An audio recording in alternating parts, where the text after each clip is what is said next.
Buongiorno da Leandro Maggi, lo Vigo in diretta, siamo sull'argine del Po, nella località Taglio di Po, per monitorare se possibile il passaggio della piena o perlomeno la situazione del Po in questo momento.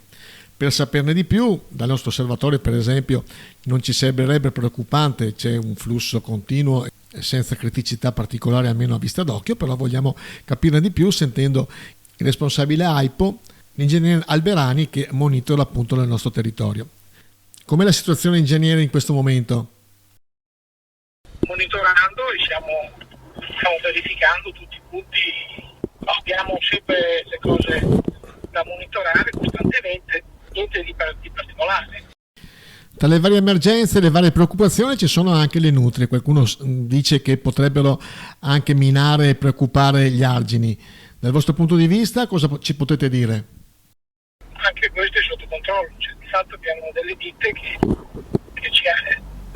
fanno le ispezioni e per adesso non abbiamo niente di particolare da segnalare.